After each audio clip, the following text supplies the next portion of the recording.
자, 다음은 391페이지 프로젝트 파이낸싱 보겠습니다.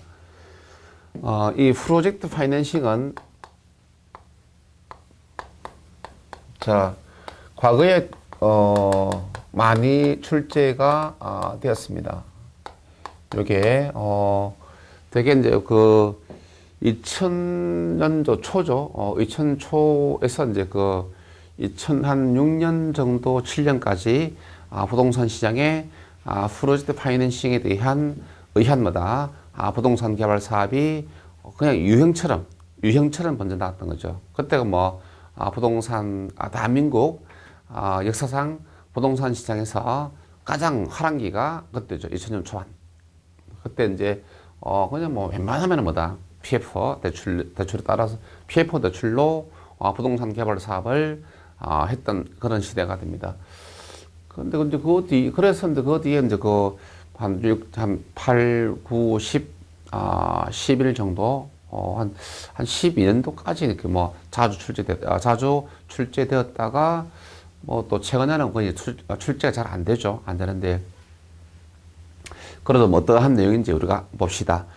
갈로 1번 의의에 보시면은 동그라미 1번 언더라인 프로젝트 파이낸싱 그다음 PF를 하겠습니다. 예. PF는 사업주 언더라인 해야 됩니다. 예. 사업주의 신용이나 물적 담보로 대출을 받는 것이 아니라 이 중요합니다. 물적 담보 대출, 신용 대출이 아니라 사업의 미래 수익성, 미래의 현금 흐름을 담보로 자금을 조달하는 방식입니다. 자, 우리가 은행에서 우리가 대출 받을 때마다 내가 가지고 있는 부동산 담보로 제공하고 대출 받거나 아니면은 여러분들의 신용 대출 받거나 이건데, 근데 이거는 뭐다?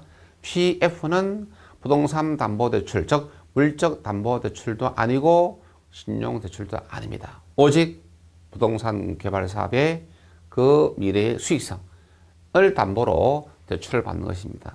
자, 그것이 프로젝트 파이낸싱이다.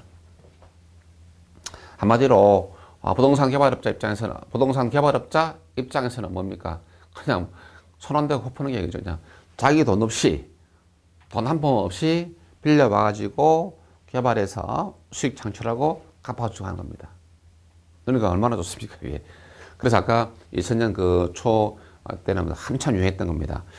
자, 그래서 동그라미 이번에 일종의 뭐다? 공급자 금융. 자, 공급자 금융이죠. 예. 부동산 개발 사업에 필요한 자금을 끌어당기는 거죠. 그래서 수요자 금융이 아니고 부동산 개발업자에게 자금을 대출해 주죠. 그래서 공급자 금융이다라고 그렇게 이야기합니다. 자, 그리고 이제 밑에 그 그림 6-2가 있는데 PF에 대한 구조가 되겠습니다. 자, 그 구조에 대해서 잠시 이야기하고 이 제도의 특징에 대해서 이야기가 되도록 하겠습니다. 자, 사업주가 있죠. 사업주 또는 우리가 이제 스폰서다라고 하면 스폰서, 사업주라는 것이 있으면 스폰서. 사업주가 되는 조건은 뭐다? 아무 조건이 없는 거예요. 자, 여러분도 사업주 될 수도 있고 저도 될 수도 있고 물론 회사도 될 수도 있고 물론 또 뭐 여러분이 잘하는 회사 뭐 현대건설이다, 삼성건설이다, 또는 뭐 그런 대우건설이다, 이런 뭐 잘하는 회사들도 뭐다 다 사업주 스폰서가 될 수 있는 거예요. 누구든지. 자, 대신에 뭐 좋은 개발 사업이 있어야 되겠죠. 예. 그래서 사업주가 보니까 이거 뭐 보니까 좋은 개발 사업이 있다 할 때 프로젝트 회사입니다. 프로젝트 회사를 갖다가 하나 설립을 하는 거죠. 일명 우리가 이것을 시행사 말로 시행사 이렇게 말하죠. 그래서 이 프로젝트 회사를 하나 만든다는 것입니다. 그러니까 이 부동산 개발 사업을 진행하는데 모든 감독 또 사업을 진행할 회사, 일명 시행사를 만듭니다. 자, 그래서 이 프로젝트죠. 이 개발 사업이죠. 이 개발 사업의 수익성이죠. 또는 이 개발 사업의 현금 흐름, 이 개발 사업의 현금 흐름을 담보로 해서 대출 기간이죠. 그래서 대출 기관으로부터 자금을 갖다가 끌어당기는 겁니다. 물론 뭐 이런 경우에 대출자 입장에서 뭐다 심사할 때마다 엄청나게 뭐 꼼꼼한 심사를 하겠죠. 세밀하게 뭐 비시 분석, 비용과 수익을 분석한 그러한 분석을 하게 될 것입니다. 자, 그래서 이때 뭐 대출을 이렇게 해주는 거죠. 그래서 뭐 그래서 1,000억이다 이렇게 개발자가 뭐 1,000억이다라고 이렇게 대출해준다. 이제 예를 들었습니다. 예.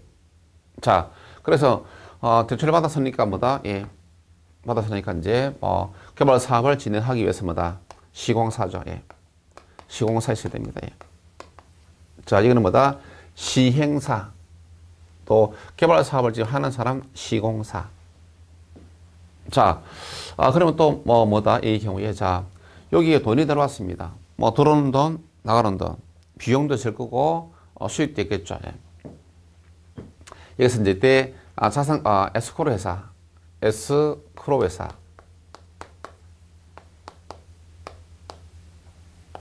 또는 자산관리회사 특정 회사의 자산만 전문적으로 관리해주는 회사가 있습니다. 자, 이때 물론 그거는 뭐다? 이때 제출관이 이렇게 지정해 줍니다. 자, 그래서 요 회사에 이제 요 계정이죠. 이때 계정 하나 만듭니다. 계정 하나 만든다는 건 그냥 통장 하나만 통장으로 1,000원을 써주죠. 자, 이 통장에서 뭐다? 예. 들어오는 이 통장으로 뭐 모든 수입과 비용이 뭐다? 이렇게 지출되도록 이렇게 만들어 놓은 거죠. 되겠습니까? 자, 요런 구조로 되어 있다라는 것이죠. 예.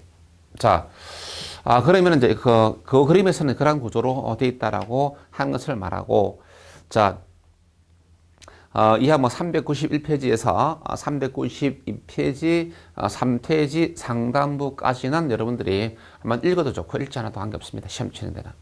요 구조만 이해를 하시면 됩니다. 자, 그래서 중요한 중요한 그 요소가 사업주, 대출기관, 에스크로 회사, 시공사, 뭐 이거는 프로젝트 회사. 이렇게 구분을 할 줄 알면 됩니다. 자, 중요한 것은 393페이지 가서 가로 3번에 프로젝트 파이낸싱 특성. 자, 이 부분이 중요하고 이 부분에서 과거에 많이 정답이 됐었다.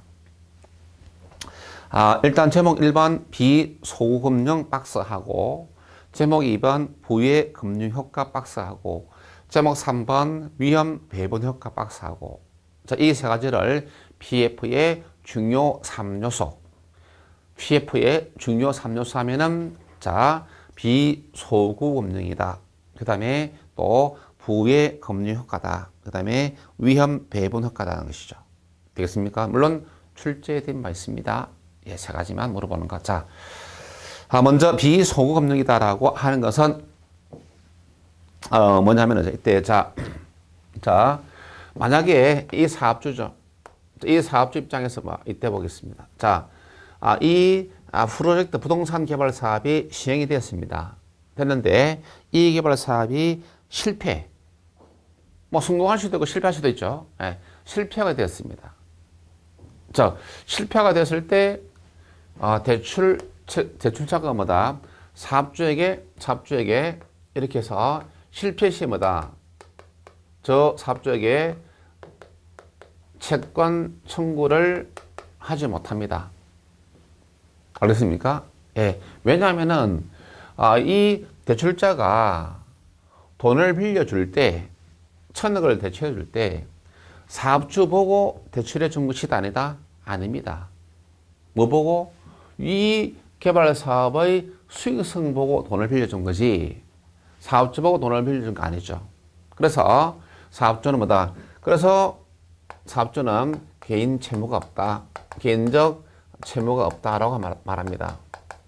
그래서 이거는 사업주하고 프로젝트 회사는 뭐다? 완전히 독립된 회사입니다. 완전히 별개 아무 관계도 없습니다. 법적으로. 알겠습니까? 예.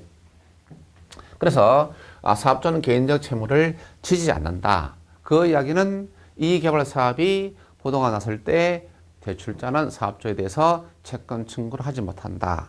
그래서 이것을 우리가 비소구 금융이다라고 이것을 우리가 비소구 금융이다라고 이렇게 말하는 거예요. 이 말은 채권 청구의 소를 제기할 수 없는 금융이다 이겁니다. 비소구다라고 하는 것은. 알겠습니까? 예. 왜냐? 아니 이거는 이 사람 보고 빌려준 거 아니고 이것 보고 빌려줬기 때문에. 자, 그래서 비소금융이다. 자, 그러면은 뭐다? 또 여기에 1,000억이 들어왔습니다. 이 1,000억은 이 시행사의 계좌소로 들어온 거죠. 이 1,000억은 사업주 계좌로 들어가지 않습니다. 아시겠죠? 예. 그래서 사업주가 뭐다? 이 시행사를 갖다 만들었다 해서 이 1,000억이 뭐다? 사업주의 계정으로 들어가는 게 아니고 그냥 시행사 계정으로 이렇게 들어오는 거죠. 자, 그래서 뭐다? 이때 이제 장부에 이 1,000억이다라고 한 것은 뭐다? 사업주 입장에서 자기 자신, 이 사람이 뭐 개인이든 기업이든 간에 이 사람이 뭐다? 대차 대조표상에 나타나지 않는 부채가 되는 거죠. 왜냐니까 사업주의 계정이 아니라 이 계정으로 들어갔기 때문에 그것을 우리가 부외 금융이다. 부외 금융이다. 장부 외의 금융이다. 기업의 경우에 대차 대조표상, 즉 사업주의 대차 대조표상에 나타나지 않는 부채 금융이다. 그런 뜻입니다. 그게 부외 금융이다 것이죠. 자, 그러면 자, 여러분들 개인도 마찬가지지만은 기업하는 사람 입장에서 금융기관에 부채가 많습니다. 부채가 많으면 뭐다? 다른 금융기관에서 돈을 많이 빌릴 수 있다, 많이 빌릴 수 없다, 많이 빌릴 수 없죠. 그렇죠? 일단 금융기관 쪽에서 뭐다? 부채가 많은 기업이나 사람들에게는 돈을 거의 안 빌려줍니다. 그러니까 그걸 우리가 뭐라 하냐면은 여신 제한을 합니다. 돈을 빌려준 것을 제한한다는 것입니다. 자, 그런데 이 1,000억은 뭐다? 사업주의 부채로 들어오지 않습니다. 즉 부의 금융 효과이기 때문에 자, 여신 제한을 피할 수 있는 거죠. 피할 수 있다. 이 말은 뭐다? 이 말은 이제 1,000억이라는 부채가 없기 때문에 더 다른 곳에서 더 저그만큼의 돈을 더, 예를 들어서 그냥 이것만큼의 돈을 더 빌릴 수 있는 빌릴 수 있는 조건이 되는 거죠. 알겠습니까? 그래서 그 말이 뭐다? 여신 제한을 피할 수 있다라는 것이죠. 알겠습니까? 자, 그런 이야기입니다. 자, 그 다음에 이제 또, 이제 대출 기관 입장에서 보니까, 1,000억이다 하는 막대한 자금이 이 프로젝트에만 들어간다. 이게 뭐다? 상당히 뭐다? 위험이 큽니다. 뭐, 여러 개발 사업도 아니고, 당해 개발 사업에만 뭐다? 1,000억이 투입된다. 엄청난 돈이죠. 자, 그래서, 여러 이제 대주단이죠. 예. 대주단을 구성합니다. 그러니까, 뭐, 국민은행, 우리은행, 신한은행, 또 여러 가지 뭐 금융회사들 있죠. 자, 국민은행에서, 우리은행에서 이 개발 사업에 400억 투자할 테니까 나머지 은행들도 같이 한번 들어가 보자. 이렇게 되는 거예요. 그러니까, 자, 만약에 국민은행이 단독으로 1,000억 투자했는데 보도 나왔다. 1,000억 손실이 생기죠. 그런데 여러 대주단들이 형성돼서 투자했다. 보도 나왔다. 400억 손실밖에 안 되죠. 결과적으로 위험 배분이죠. 위험을 배분할 수 있는 효과가 있다. 되겠습니까? 또 이렇게 보니까 어떻습니까? 그래서, 자, 대주단, 우리가 이제, 이때, 대출기관 측에서 그래서 이제 사업주 보고 좋다. 1,000억 우리가 투자해 주겠다. 그런데, 당신도 여기에 지분에 참여해라. 자, 우리가 1,000억 해줄 테니까 니도 100억 정도 투자해라. 그래야 책임감을 가지고 운영할 거 아니냐. 그러면 이때 100억이 없다고, 이렇게 이제 사업주가, 야, 100억 있으면 내가 하지, 어떤 빌려오겠냐. 이렇게 하겠죠. 우스갯소리로, 예. 돈 없다. 이렇게 하죠. 그래, 그러면은 좋다.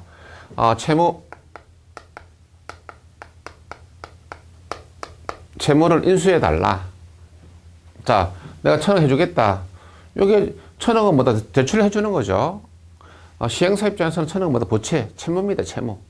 자, 1,000억 쪽에서, 자, 채무 보정. 채무 보정을 해서 달라. 채무 보정 쓸 그 능력이 안 된다. 전부 다, 1,000억 전부 다 써달라는 것이 아니고, 1,000억 중에서 500억 정도 채무 보정해달라. 그러면은 1,000억 빌려주겠다. 그냥 채무 보정, 말 그대로 그냥 보정서 써주는 겁니다. 1,000억 중에서 5천억은 내가 채무를 안겠다. 보정서 써주는 겁니다. 예. 좋다, 그 정도는 해주겠다.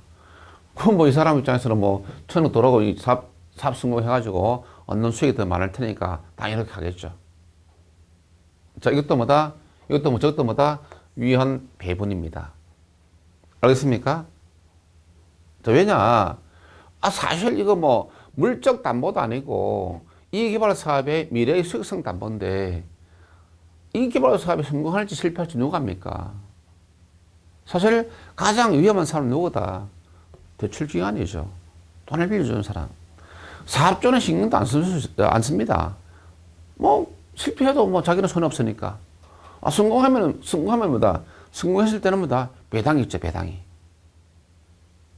그러니까 이거 못 믿겠다. 또 사업주 신용도죠. 사업주하고 시공사 신용도도 차이 납니다. 이쪽은 신용도가 낮고 이쪽은 뭐다? 신용도가 높습니다. 이거 못 믿겠다. 그래서 이제 대출 기관에서 뭐다? 사업주 증가 못 믿겠다. 그래서 시공사 보고 저거 못 믿을 테니까 당신 내가 책임지고 준공해 달라. 또 일정 부분 뭐다? 책임지고 좀 분양해 달라. 또 이거 지가 채무 보증 썼는데 저거 못 믿겠다. 그러니까 혹시 이 사람이 뭐다? 사업주가 부도가 났다. 사업주가 부도가 났을 때 이 개월 사업이 중단될 수 있기 때문에 대신에 당신이 이제 저 채무를 인수한다. 그런 각서를 써달라.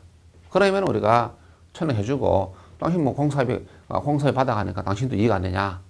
시공사 입장에서도 뭐 오케이 하는 거죠. 예. 그래서 사업이 시작된 거죠.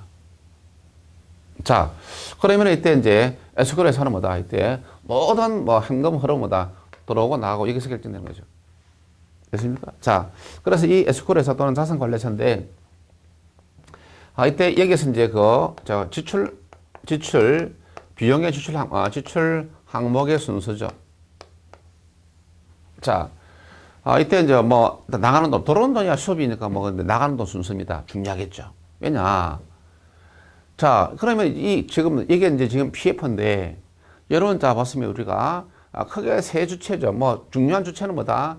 대출기관, 사업주, 시공사인데 뭐 시행사는 이거 그냥 시행하는 거고 돈 받아가지고 예. 이렇게 됐을 때 사실 가장 위험한 사람은 뭐다? 대출기관입니다. 자, 그냥 미래 수익성 담보로 대출해 줬는데 이거 돈이 안 되면 어떻게 됩니까? 이거 뭐 손실이 아마 수 있죠. 자, 그래서 가장 먼저 이제 어쨌든 수입이 들어옵니다. 가장 먼저 빠져나가는 것이 뭐다? 1순위가 원리금 상환입니다. 대출금에 대한 원리금 상환이 가장 먼저 가죠. 그렇죠? 예. 두 번째 공사비죠. 시공사에 대한 공사비. 세 번째 수익을 배분하는 거죠. 자, 원리금 상환해주고 공사비 지급하고 남는 수익 여기에서 배분이 나죠. 투자한 사람들, 지분을 참여한 사람들이 뭐다? 수익을 배분을 하게 됩니다. 자, 그러한 구조가 뭐다? 이것이 뭐다? PF에 대한 기본적 내용들. 자, 현재 여러분 보고 있죠? 이거 외에는 뭐다? 출제된 바가 없습니다. 자, 다 출제, 그 다음에 출제 다 된 겁니다. 예. 알겠죠? 예. 저러한 관점에서 여러분들이 이 책을 보시면 뭐다? 이게 이 말이구나. 또 뭐 나머지들 보시고 갑니다. 자, 그 다음에 가서 395페이지 가서 갈로 6번 프로젝트 파이낸싱과 일반 대출의 비교죠. 그래서 일반 대출입니다. 일반 대출은 그냥 뭐다 기업이 그냥 담보 대출 받는 거 PF 대출하고 아까 또 우리가 PF죠. 하나 더 우리가 프로젝트 파이낸싱입니다. 보면 알 수 있죠. 자, 개발업자에게 자금을 지원 되죠. 공급자 금융이고 또 뭐다 이게 뭐다 채권이죠. 채권. 결국 채권입니다. 채권에서 만약에 부도 이야기하는구나. 이 개발 사업이 실패했다. 실패를 했을 때는 뭐다? 아까 얘기했습니다. 사업주에 대해서 채권 청구한다, 안 한다? 안 한다. 대신에 시행사죠. 프로젝트 회사에 내에서는 뭐다? 채권 청구를 하는 거죠. 또 만약에 그래도 뭐다? 돈이 얼마 되지 않더라도 그 프로젝트, 그 개발 사업에서 발생되는 현금 흐름에 대해서 당연히 뭐다? 압류가 가능한 거죠. 됐습니까? 예. 그리고 자, 그럼 이때 이제 거기에서 이 PF 대출하고 일반 대출에 대한 비교인데, 자, 그게 395페이지 표가 있습니다. 표인데 뭐다? 그 차주하고 담보물에 대해서죠. 예. 체크하시고 그다음에 자, 소구권. 자, 그래서 PF는 뭐다? PF는 우리가 비소구. 이거는 뭐다? 소구금융. 됐죠? 예. 이거는 그냥 담보대출입니다. 담보대출. 만약에 빌려갔다, 갚지 못했다, 바로 뭐다? 압류 들어가죠. 그래서 바로 경매로 진행됩니다. 소구금융. 예. 자, 그 다음에, 채무 수용 능력이죠. 예. PF는 부의 금융이기 때문에, 채무 수용 능력, 채무 수용, 능력이 좋아집니다. 그러나 이거는 뭐다? 부의 금융이 아닙니다. 그래서 뭐다? 채무 수용 능력이 떨어지죠. 자, 그대로 이제 그 기업의 대표표 상에 부채 그대로 나타나게 됩니다. 그 다음에 사후 관리, 그 다음에 자금 관리. 자, PF는 뭐다? 아까 했죠. 이 위탁 계정. 이걸 갖다 에스코에서 또는 이거 위탁 계정이다. 뭐 여러 가지 말로 씁니다. 예, 위탁 계정. 이것은 모든 자금 관리가 일어납니다. 그러나 이쪽에 뭐 돈 빌리는 사람 자기 알아서 다 하겠지 뭐. 여러분들이 어느 곳에서 돈 빌렸습니다. 여러분들 다 관리하죠. 예. 일반 대출을 말합니다. 자, 그런 것이 되고, 예. 그 다음 그 표 아래에, 자, 갈로 7번, 사회 감적 자본 시설에 활용되는 뭐다? PF의 유형이 있습니다. 자, 보니까 종류 BOT가 있고, 자, 그 다음에 다음 페이지 BTO, 그 다음 BOO, BTL, 그 다음 BLT, 그 다음에 다음 페이지 ROT, RO가 있습니다. 여기서 그 하는, 내용들은 뭐다? 자, 기본적으로 이렇게 가는 거죠.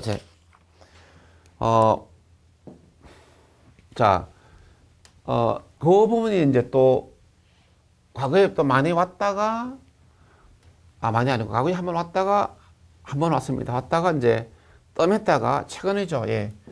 최근에 이제 또 다시 출제가 되고 있습니다. 최근에 또.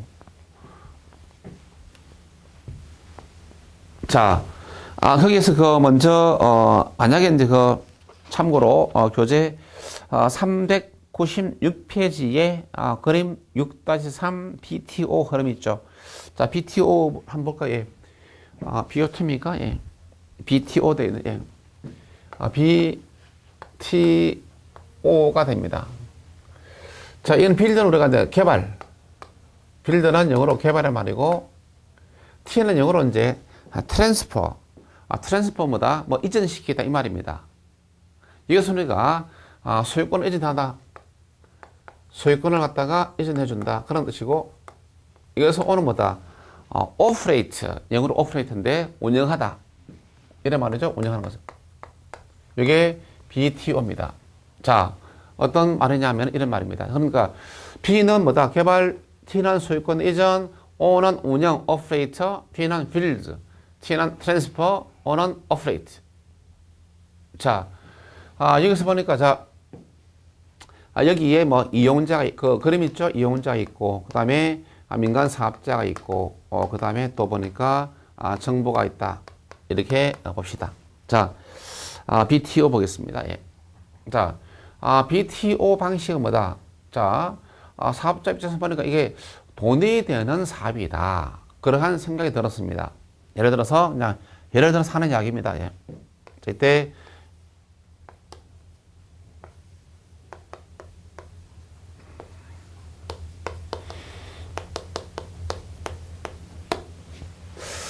자, 여기가 주거타운이고 이 산 너머에 이게 시내 중심가 있습니다. 이놈이 시내로 출퇴근하고 삽니다. 이렇게 뺑 돌아가야 됩니다. 보니까 이것이 뭐 25km나 되더라. 예를 들어서죠. 이게 뭐 출퇴근 시간 하니까 뭐 30분, 40분씩 소요되더라. 자, 이렇게 됐을 때입니다. 근데 뭐 이제 여러분이 생각해 보니까 이제 여기다가 터널이다. 터널을 갖다가 뚫어버린다. 그러면 뭐다? 출퇴근 시간이 10분이다. 됐죠. 자, 그러면 뭐다?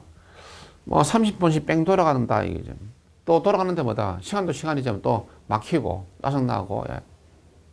근데 터널을 하나 만들어 버린다면은 시간을 다 대폭 줄여버리죠. 그래서 여기다가 터널이 좀 필요하겠다. 그래서 이제 정부가 사업자가 물론 뭐 당연히 통행료 받아야지. 통행료 받아야 되죠. 예. 그래서 사업자가 뭐다? 정부 보고 자 이거 이런 사업인데 좀 인허가해 주시오. 그래서 인가해 줬습니다. 됐습니까? 예. 정부 입장도 뭐다? 괜찮거든 그것도. 여러 가지 뭐 기름값도 줄이고 환경 오염도 줄이고 좋거든 얘기요. 해라. 그래서 개발했습니다. 자 이제 저 터널을 개발업자가 이제 개발했습니다. 개발한 걸 뭐라 한다? 빌드. 자, 개발함과 동시에 이 터널에 대한 소유권입니다. 소유권 갖다가 정부에다 넘기죠. 기부 체납한다라고 합니다.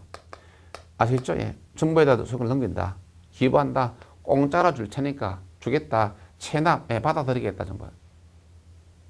그래서 이것에 대한 시설물에 대한 소유권을 정부에다가 이전시켜 줍니다. 그게 뭐다? 트랜스퍼 이전시키다 무엇을 소유권을 누구에게? 정부에게. 그래서 이제 대신에 사업자가 오퍼레이트 운영합니다. 당연히 뭐 서비스 이용자들에게 서비스 제공하고 이용료 징수하고. 자, 이러한 구조로 되는 것이 뭐다? BTO 방식이다. 됐습니까? 예. 자, 그 다음에 그 밑에 그림 보니까 BTL 있죠.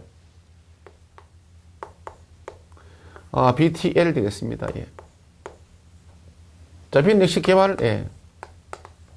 마찬가지 소유권 이전. 자, 소유권 이전. 그 다음에 뭐다? 예. 임대하는 거죠, 임대. 리스 임대. 자, 임대 방식이 되는 거죠. 자, 그래서 이렇게 되는 겁니다. 자,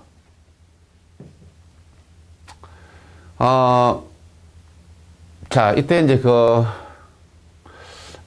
공공도서관 해볼까요? 예. 공공도서관 해봅시다. 공공도서관 이거 뭐다? 돈이 된다, 돈이 안 된다? 돈이 안 되죠. 뭐, 터널은 상대적으로 돈이 좀 되겠죠. 아니, 돈이 되니까 개발업자가, 이거 우리가 하겠다. 허가가 될라. 그래 주는 거예요. 돈이 되는 사업이다. 돈이 안 되는 사업이다. 돈이 되는 사업이다. 그러면은 자금 회수가 가능한 사업이다. 그러니까 민간 사업자가 먼저 뭐다? 이거 우리가 할 테니까 허가 주시오 하는 겁니다. 그런데 이거 BTL은 뭐다? 돈이 안 되는 사업입니다. 공공도서관 이거 해봤자 이거 또 뭐 어떻게 할 건데? 입장료 있습니까? 없죠. 공짜죠. 자, 그래서 마찬가지입니다. 사업자, 그 다음에 이용자, 그 다음에 정부 있죠. 자, 정부 입장에서 이 지역에다가 공공도서관을 하나 건립하고 싶은데 돈이 안 되니까 어떤 사업자도 안 한다. 그러니까 뭐다? 당연한 건 너무나 당연하죠. 그래서 이제 정부가 이거 한번 공공도서관 한번 좀 지어달라라고 이렇게 해서 부탁합니다. 한마디로. 그럼 뭐다? 정부 쪽에서부터 하는데 너 거부할 사람이 있다, 없다? 없죠. 그렇죠? 알았습니다. 그래서 이제, 그래서 개발합니다. 개발하고, 완공 후에 뭐다? 다시 또 기부 체납합니다. 소유권 이전한 거죠, 소유권. 되겠습니까? 예. 그 다음에, 자, 서비스는, 정보가 뭐다? 정보가 이용자들에게 서비스 제공하고 수수료 받습니다. 근데 매달 정해진 금액이죠. 매달 뭐다? 일정 금액을 갖다가 보내는 거죠, 이게. 그래서 뭐다? 임대 방식, 임대, 리스. 임대하는 방식이다. 그래서, 자,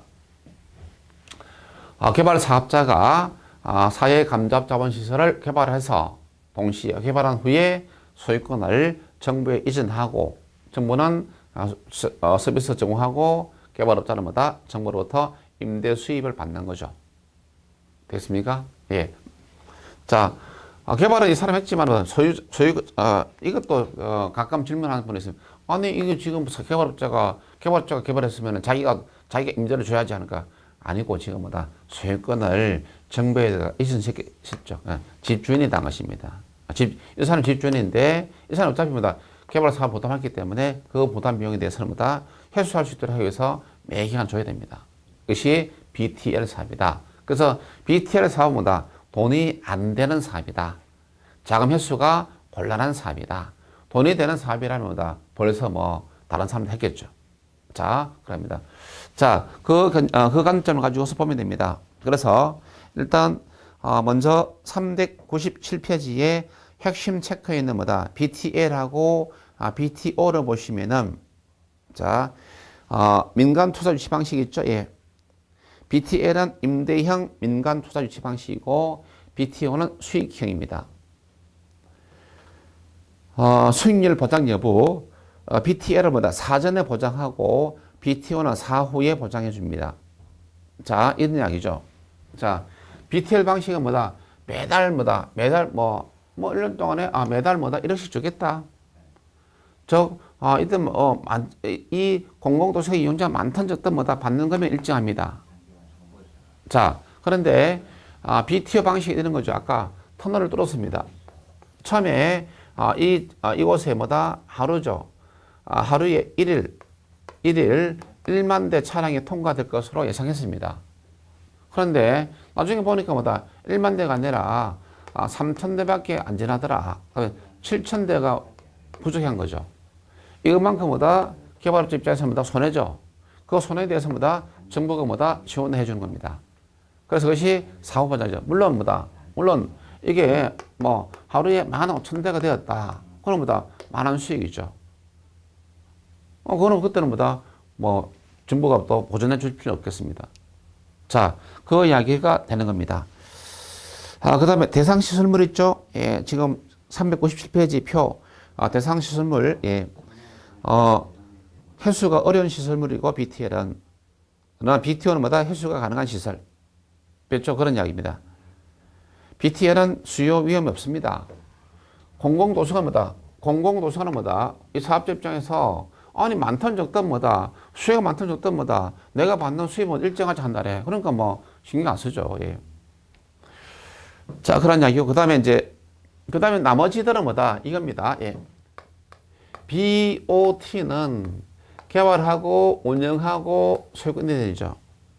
순서만 조심합니다. BTO는 시설물을 개발한 후에 바로 정부의 소유권 이전하고 운영하는 방식. BOT는 개발하고 시설물을 개발하고 일정 기간 운영 후에 소유권을 갖다가 정부 이전하는 방식. 대개 20년 정도입니다. 자, 그 다음에 BLT죠. BLT는 뭐다? 예. 개발하고 먼저 임대를 하고 나중에 있죠. 그러니까 소유권 이전을 나중에 하는 겁니다. 맨 마지막에. 됐죠? 그때 우리가 이것을 BLT다.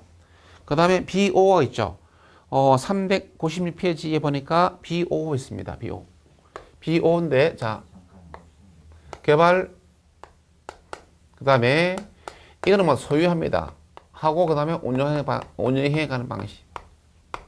이거는 ON이죠. OWN. ON입니다. ON. 자기 거, 예. 자, 그래서 BO 방식은 시설물을 개발해서 정부에다가 소유권을 이전하지 않고 개발업자 자신의 소유를 해서 운영해가는 방식. 정말로 돈이 많이 되는 게 있죠. 그러니까 정말로 돈이 많이 되니까 소유권 이전 안 하고 그때 소유해서 가는 것을 말하겠습니다. 근데 실패하면 엄청나게 손실이 되겠죠. 예. 자, 그런 이야기 되겠습니다. 자, 그 다음에 그렇게 정리하시고 보면 됩니다. 예. 자, 그 다음에 398페이지 가서 부동산 신디케이션 있죠. 자, 부동산 신디케이터를 말하는데, 자, 또는 투자자 모집형 이렇게 말합니다. 예. 자, 신디케이터는 회사를 말합니다. 회사. 자, 신디케이션, 예. 자, 여기에 신디케이터가 있습니다. 이건 회사입니다. 회사. 여기에서 다수죠. 예. 다수 투자자들로부터 투자를 받습니다. 이때 지분이죠. 예. 지분 정수를 줍니다. 그래서 이때 부동산이죠. 부동산의 개발을 하게 됩니다. 그래서 이때 개발 후에 수익을 지분에 따라서 배당해 주는 방식이죠. 자, 먼저 신디케이션입니다. 신디케이터는 지분 금융 방식이다. 부채 금융이 아니고 지분 금융 방식이다. 됐죠? 지분 방식. 자, 그 다음에 이때 여기 있는 신디케이터가 있습니다. 신디케이터, 예. 일명 우리가 개발업자입니다. 이 사람이 책임을 지고서 부동산 개발 사업을 진행합니다. 그죠? 이 사람이 개발업자가 말하는데, 이 신디케이터는 네. 무한 책임 사원이다라고 말합니다. 이 말은 뭐냐니까, 책임의 한계가 정해지지 않다. 만약에 이 부동산 개발 사업이 실패가 됐다. 실패가 됐을 때 은행에서는 이 사람에게 채권 압류를 가합니다. 채권 충분을 한다는 이야기죠. 그래서 그때 이제 자기 개인의 재산까지 다 회수를 하게 됩니다. 그런 면에서 무한 책임 사원이다라고 이렇게 말합니다. 자, 그 다음에 이때 신디케이트 할 때 사모 방식, 네. 사모 방식으로 이렇게 자금을 조달할 수도 있고 일반 공모 방식으로 자금을 조달할 수도 있습니다. 사모와 공모 방식. 사모 방식은 소규모 개발 사업일 때고 공모는 대규모 개발 사업일 때 주로 활용하죠. 사모 방식은 이 신디케이터가 자기가 알고 있던 몇 사람들로부터 야, 이거 돈 모아가지고 한번 해보자. 이게 사모 방식이고, 공모는 아주 대규모 개발 사업이다. 몇 명의 자금을 할 수 없다. 그때 일반 공모에 따라서 개발 사업을 진행하는 방식을 우리가 공모 방식 이렇게 말합니다. 자, 다수의 투자자로부터 투자를 받아서 부동산 개발 사업을 하게 되는데, 이때 이 신디케이터는 무한 책임 사업. 그 다음에 투자자입니다. 투자자는 유한 책임 사원입니다. 이 말은 이 말은 책임의 한계가 있다 이 말입니다.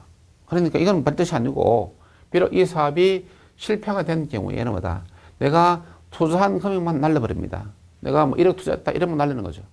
그러나 이 신디케이터 개발자는 그 책임 한계가 없다. 되겠죠? 예, 그러한 이야기 됩니다.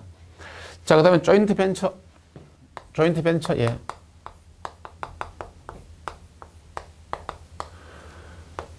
조인트 벤처는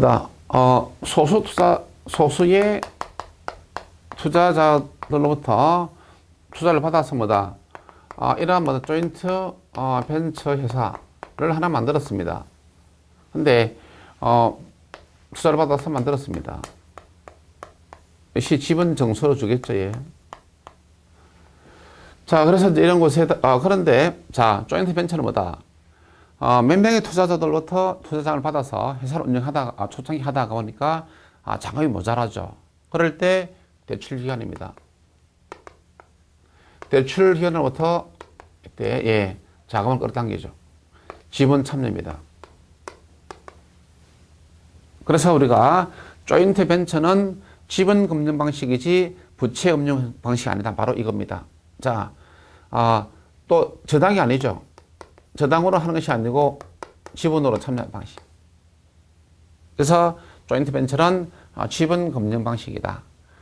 담보대출 해주는 것은 별도의 경우고, 지분으로 참여해달라. 대출자 입장에서 면밀히 검토해보니까 수익성이 있는 사업이라고 지분으로 참여할 수 있는 거죠. 자, 그래서 우리가 지분 투자 방식이다라고 이렇게 말합니다. 됐죠? 조인트 벤처에서 대출자는 대출자는 지분 투자자, 대출자는 지분 투자자의 지분 투자자의 입장이죠. 입장에서 있는 것을 말합니다. 됐죠? 합니다. 자, 그 다음에 저당 금융이 있습니다. 저당 금융은 여러분들이 너무나 잘 알죠. 예, 그냥 여러분들이 보유한 부동산을 담보로 자금을 융통하는 거죠. 그래서 만약에 채무를 갚지 못했다, 경매로 가는 거죠. 경매. 예. 되겠습니까? 자, 하는데 대신에 그래서 이제 저당 대부분은 저당 금융은 여러분이 잘 알고, 예. 담보대출을 말합니다. 그 다음에 이제 다음 페이지 보니까, 신탁 정서금융이 있죠. 신탁 정서금융이 있습니다. 이 신탁 정서금융은 자, 물론 신탁 정서금융은 부채금융입니다. 이런 것이죠. 자, 여러분들이 부동산 소유자인데, 자, 이때 부동산을 갖다가 신탁 회사에다가 맡깁니다. 이거 알아서 개발, 관리해달라. 이렇게 가는 거죠. 그렇죠. 우리가 부동산 신탁입니다.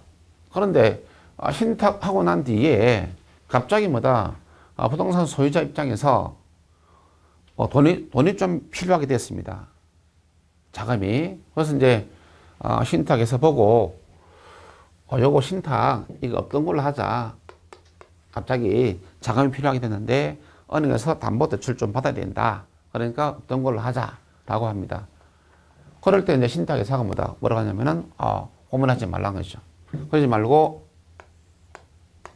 자, 우리가 신탁 정서를 발행하니까 이 신탁 정서를 대출 기관에다가 제시하면 완전 대출해 준다. 됐죠? 그때 갚아가고 상환. 됐죠? 이렇게 하는. 이게 신탁 정서 금융이죠. 말 그대로 신탁 정서를 담보로 대출해 주는 거죠. 그래서 신탁 정서 금융도 부채 금융이다, 지분 금융이다. 부채 금융이죠. 자, 그런데 이 사람이 갚지 못했다는 겁니다. 이럴 때 좋은 게 신탁 정서 금융은 소유자에게 채권 청구할 필요 없습니다. 없고, 예, 이 사람에게. 신탁 회사에다가, 예, 통과합니다. 당신네가 개발 관리하고 있는, 서울시 종로구 소재에 있는 그 빌딩에 대한 원 소유자가 채무 불이행했다.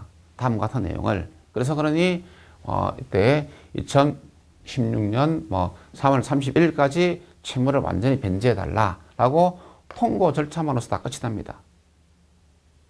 그러니까 소유자에게 별도로 채권 청구할 필요가 없다는 이야기입니다. 그래서 우리가 이것을 비소구다라는 얘기죠. 됐죠? 자, 그러면 통과받은 신탁회사가 신탁회사는 그냥 이 사람 소유를 갖다가 그냥 팔아버립니다. 파는 데마다 경매죠, 경매. 경매가 아니라 공매. 공매를 팔아버리죠. 이쪽은 경매죠. 저당금융은 소후 금융이고 차입자가 채무 불이행했다. 경매 절차죠. 차이점은 이런 것들이 차이점이죠. 즉 저당금융과 신탁금융에 대한 차이점이 있죠. 그런 것들도 잘 구분을 해 놓도록 합니다. 자, 그 다음에 가서 이제 400페이지에 제7절 주택금융 취급기관들인데, 이거 맨날 해봤자 잘 안 옵니다. 이건 여러분 한번 읽어보시고, 자, 그래서 이번 시간에는 404페이지까지 한 것을 하고, 다음 시간에는 405페이지 자산 유동화 제도를 보도록 하겠습니다.